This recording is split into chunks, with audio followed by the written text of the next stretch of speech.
faith. I, Anuradha, would like to thank all of you for writing in your comments and suggestions and liking, sharing, subscribing our YouTube and Spotify channels. So today we have James with us back again. A warm welcome to you, James. Thank you.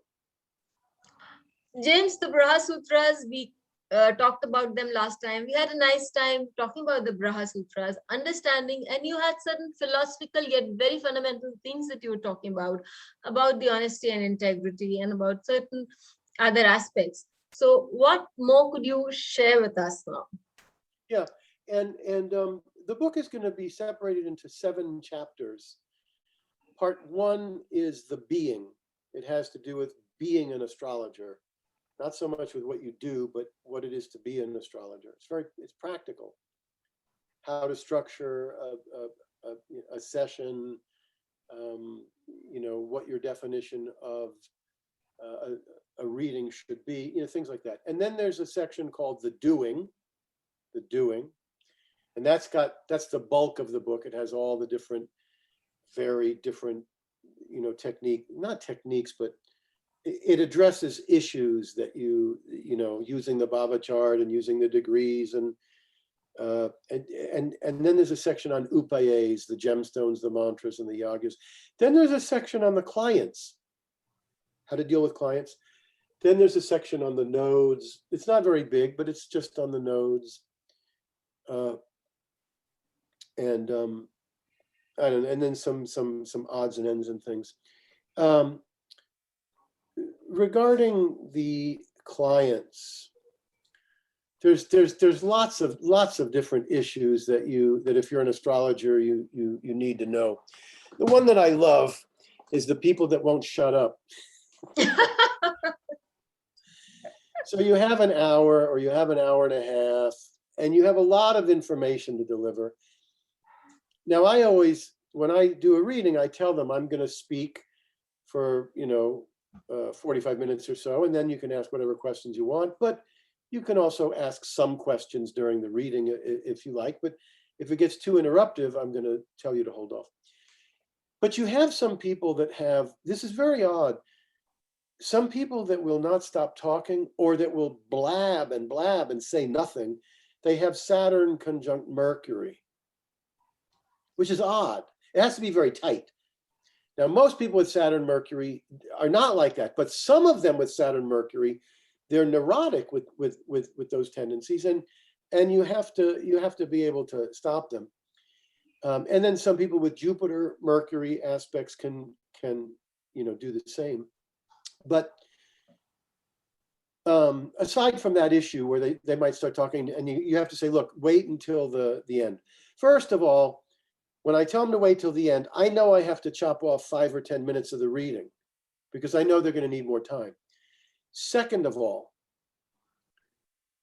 when they begin talking, you immediately see that they're going to go in 10 different directions. And you say, wait, hold on a second.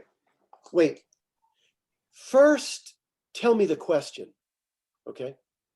When they tell you the question, 8 times out of 10, you won't even need the story that they were going to tell. Oh, I can answer that. And you don't need the story. It stops them, right?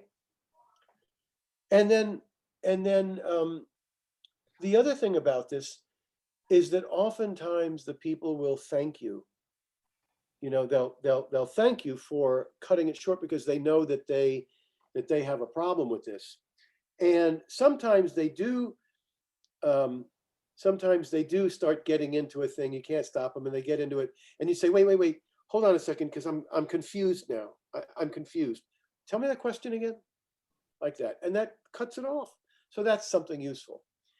And these people you're going to see more on the Mercury retrogrades. So on the Mercury retrogrades, you really shouldn't overbook those weeks of the Mercury retrograde, because that's when you're going to see the most difficult clients. That's when the clients who don't know their birth time are going to come to you. That's when the clients with particular issues are going to come to you. So Mercury retrogrades, you have to expect that you're going to get those kinds of problematic clients at that time. Also, I think I've said this before, but difficult clients will let you know right up front. When they contact you, they'll send you a 3 or 4 page email. You know you got a problem when somebody sends you a 3 or 4 page email. But one of the things you have to do is, once you start seeing a person's going to be a problem, immediately ask if they have their birth time, because most of the times those people, they're just there to make your life difficult. They don't even have the birth time. And when a person says, I want to have a reading with you, but I need to speak with you first. I need to speak with you first. 70% of those cases are never going to book a reading. They're calling to talk. They're calling because they've got one issue and they figure they can get you to answer that one issue in the conversation. So you have to be extra careful with them. Then sometimes you have clients who don't have an ounce of spiritual energy whatsoever. They don't have an ounce of metaphysical energy whatsoever, but they've heard that astrology is fun and it's very interesting, so they come for a reading. These readings are very difficult because in most of the readings, to me, the most valuable part of astrology is not answering someone's questions about what's going to happen. Sometimes it is, depends. But when you're doing a natal reading, the most valuable part of it is explaining the horoscope, explaining the reason that your career is going to be so successful is because Jupiter is exalted in the highest degree of exaltation. They don't understand the terms, but as you explain that stuff, they hear the emphasis of positive or negative. It's very, very important. But you can't do this with a person that has no metaphysical spiritual interest. They sit there like a blank slate, and it's difficult. And you know, when that happens, doesn't happen a lot, but it used to happen more. But of course, I would find myself wondering, how am I going to fill an hour if I can't explain the horoscope, right? So the thing to do in these cases is to get the person talking. I know that sounds like, let them fill the time. It's not what I'm saying. What I'm saying is that everybody has needs. Everybody has questions that can be answered. They don't know what to ask. They don't have a clue. And so you then ask them. So even it's not, you don't have to wait until the whole reading is done. You can do it early on. You can say, well, so what brought you for a reading? You know, and usually at some point, if you ask enough questions, how does this sound to you? At some point, they're gonna say something that lets you know that they have a serious issue in their life, you know. But if you don't get them talking, then you're in trouble. It's very difficult.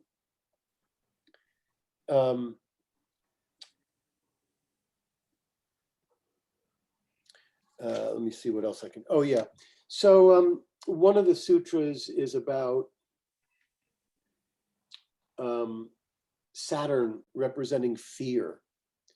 So when you do a horoscope, you know that wherever Saturn is, there's going to be problems. But what you don't necessarily know is how is the person involved in the problem? Because the problem's karmic.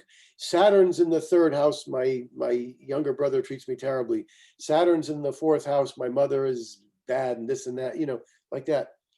Or it's in the 10th house and my father is mean to me. Saturn is scarcity and fear.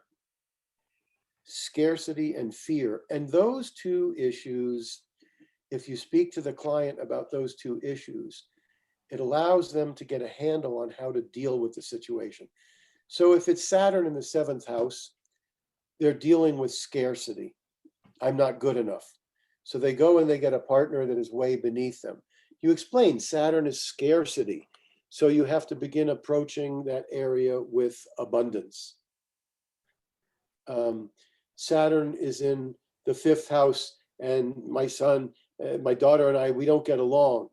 And you find out that the person is actually, as the relationship goes on with the daughter, and it's getting worse and worse, etc., the parent is actually getting more and more fearful of the daughter because it's always bad.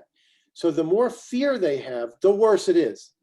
So if they understand that the planet of fear is in the house of children, then they say, you know, it's true. I'm scared of her because of what she's done in the past. So if everything that you do is based on the baggage from the past, you never get a handle on it. So that's It's a very beautiful point, James. It really works in charts that you see, because uh, things really do go bad if you do not understand how to handle Saturn's energy. yeah, the person has to be able to understand that they have a part in it. It's, you know, sometimes a coconut falls from a tree and hits you on the head. It's just pure karma. But there's also, why were you walking there? Did you not know that there was a, you know, they have to be able to get their, you know, how they have created the occurrence to occur, so that way that they can get a, you know, somewhat of a handle on it. So sometimes the client comes and they're a little bit surprised by the fact that the sun sign is no longer what they thought it was, and the ascendant. And if they even mention it, it's important to address it, because they're going to go home confused about that. They may be upset about it. It's important to address it. Now, the worst thing you can do is to say, oh, well, that zodiac is wrong. It's not a wrong zodiac. It's based on something different than the constellations. It's based on the first day of spring. It's different. But in my experience, the sun and the moon and the ascendant in the signs work better for the psychological behavioral profile than the Hindu. The Hindu may tell you certain things, no doubt about it, that are accurate. And sometimes there will be psychological problems that show up in the Hindu chart. There's a fallen planet in the first house, or the first house ruler is next to fallen Mercury, and that creates personality problems and such. But it's important to explain that if that sun sign in Virgo fit you personality-wise, then it fits you. That's how it works. Now it falls in Leo in the other system, which means that not that you're going to behave like a Leo, all Leo tendencies, but you're going to have leadership tendencies. You're going to have tendencies to want to be a leader. They don't contradict each other, but they both exist. One interesting sutra is about the fact that people need to feel capable and lovable. They need to feel capable and lovable. And if they do not, then you got drugs, alcohol, lousy relationships, and suffering, and all kinds of problems. That is critical. That is so critical. Now, when you get people that don't feel lovable, they have their psychologies, and Saturn is aspecting the moon, and the ascendant ruler is fallen. Who knows what it is? You're not going to fix their situation in one session, obviously. And if they have these problems, they're going to need help. One of the ways to get them to see that they need help, as they're telling you that their life doesn't work and nobody loves them and blah, blah, blah, blah, blah, is to start asking, do you hurt people? Are you mean to people? Do you slack off on the job? You mention all these terrible things, and they go, no. So you're not mean. No, you don't hurt people. No, you're kind to people. Yeah, you have a good sense of humor. Yeah. So you go, so there's a disconnect. Okay. And it's interesting. It's very subtle. It's very subtle, but then they realize, wait a minute, I'm a good person. I look good. I treat people well. I don't harm. So why don't I have a relationship? it just makes it clear that something is going on in the subconscious mind. I had a client recently who had Jupiter in the 7th house. No relationships. Jupiter in this, now it wasn't Jupiter fallen and Jupiter wasn't aspected by Mars. And it was just a simple Jupiter in the 7th house, and the 7th house wasn't problematic, and there were no relationships. And the person was old enough. They weren't 20, you know. And so you say, so there's obviously something in the way. And the something in the way is in the subconscious. Consciously, they want the relationship. Subconsciously, they don't. And they're sending out messages. When people get near them, a message goes out, a nonverbal message. I'm not available. That, you know, like there was a chart I did recently.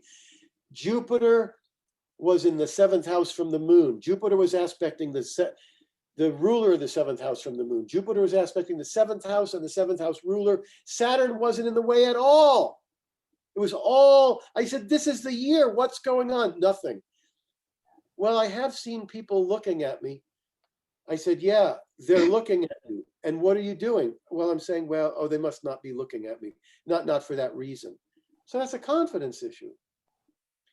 So, you know, yeah, it's serious business. And so you have to alter the subconscious mind. And for that, I like rebirthing, which is a breathing technique that brings you to remember things that happened in childhood. I like bioenergetic analysis. If you're an astrologer and you haven't worked on yourself, it's going to be really tough to have a significant impact on your clients, because you need to be able to tell them where to go to handle that particular issue. So, you know, the other thing about this is something that I came to realize. There was such a huge breakthrough in my astrology after getting non-duality. I stopped astrology. As soon as I got non-duality, I stopped astrology, not because of non-duality, because I was burned out. I took 5 years off. When I came back to it, what I noticed was that my mind, my brain was so freed up to be able to see things. What was stopping it? The psychological fears, the fear of dying.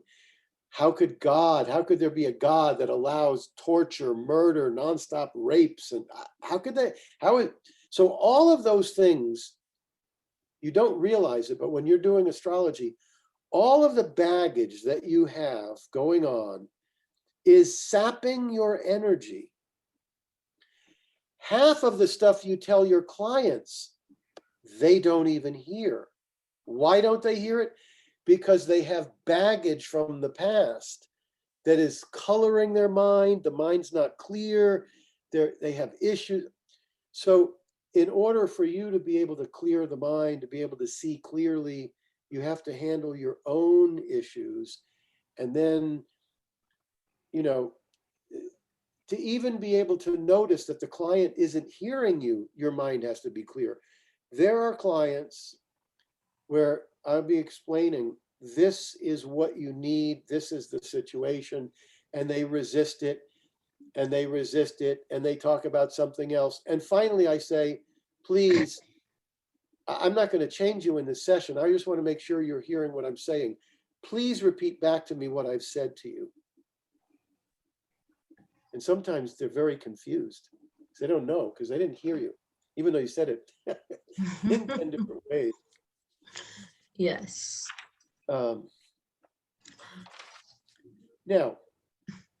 I get all these people who say, my life is ruined. Well, not exactly that, but my life is ruined because my moon is isolated.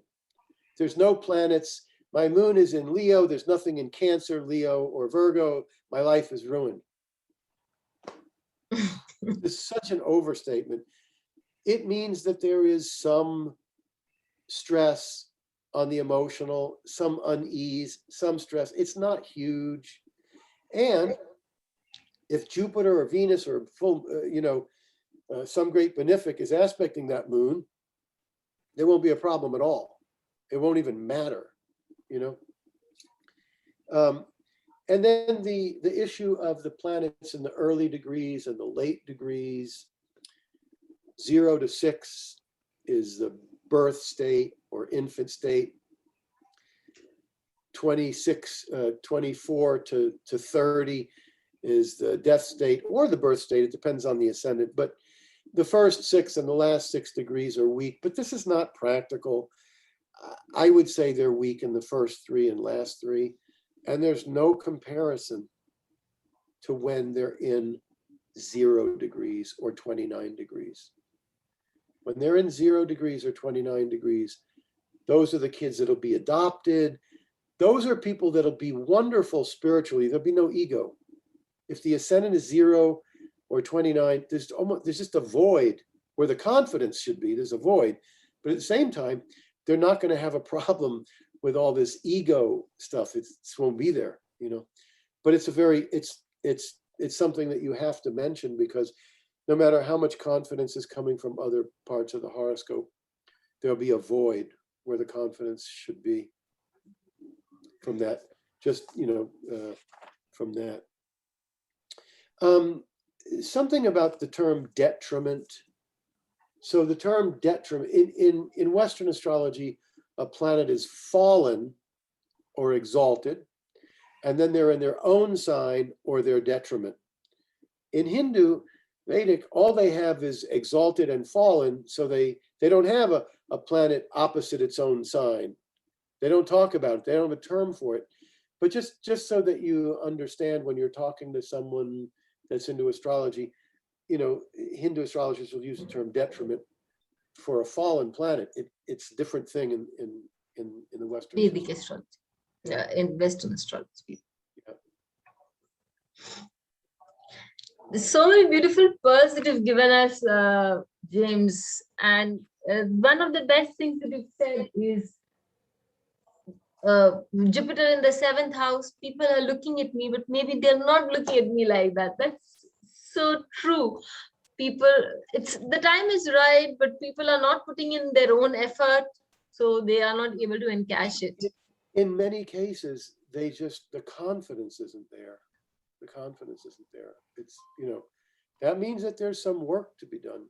There's some, Yeah, because the chart is showing the potential. You need to turn it into the kinetic. Well, actually, when the horoscope is very strong and clear about something and it's not happening, the person shouldn't have to do anything. In this case, what it means is they've got to get out of their own way. They can't get out of their own way. I know this. When I talk about the foundation of a horoscope, the foundation of the horoscope is the ascendant, the sun, the moon, and the ascendant ruler. And it never changes. Whatever you're born with in terms of the foundation, it doesn't change. It's there for life. Only you learn how to deal with it. You have people that are very, very confident and they go very far, but also a lot of times they think their work is great when it's really crappy or mediocre. Then you have people where the confidence isn't strong, but if they're driven, they may be very successful. If they learn to ignore the voice that says, I'm no good, they may get very far. Or if they have no confidence, but certain areas of the horoscope are phenomenal, they may get very far. But the idea, I explain in the book that when I used to do horoscopes, I'd start anywhere. Oh, this is a great chart for a career. I would start anywhere. After a long time, I had years where I would do it in a certain way, but I eventually settled on giving a little overview to get the person's trust, just to let them know. Like, in the first 5 minutes, they go, oh, he knows something, right, about my life, just to get their trust. And then I go into the foundation, because it never changes. And when you go into the foundation, you're telling them something like in the overview, okay, so you got really rough relationships, but you do very, very well with children. So those are event-oriented things. When you get to the foundation, you're actually telling them stuff that is much more important.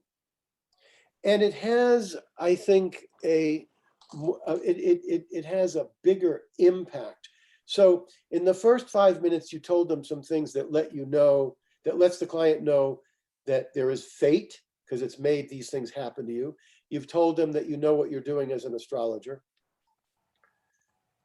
and they know that they can trust you. But when you tell them you have a really weak foundation, life is stressful, there's fears, that's the way it's been since you're born, it hasn't changed. What you're telling them is, I know who you are. This is who you are. Now we have to find a way to handle it. You can go to therapy and you can do workshops, and those aren't going to change the foundation. They're going to teach you how to handle it. But when you have addressed the foundation, the ascendant, the sun, the moon, and the ascendant ruler, and I place the sun last. The ascendant ruler, and moon are more important. The sun's very important. The sun and moon are the lights, but the sun's a little bit less important. But when in most cases, it's going to be mixed. Wow, there's a real void because the ascendant ruler is 0 degrees, or not the ascendant ruler, the ascendant is 0 degrees, or Saturn's hitting the ascendant exact. There's a real void. But then you have this really strong sun, which gives you some confidence. So it's mixed. But then they're actually learning who they are from the start, and it's not going to change. Do you know when I really came upon just how foundational this was 2019, at the age of 67, and having done workshops all over the world. And now I hadn't done a workshop in 10 or 15 years, but so what?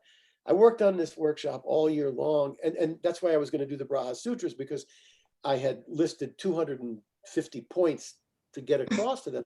I figured I'd make a book out of it.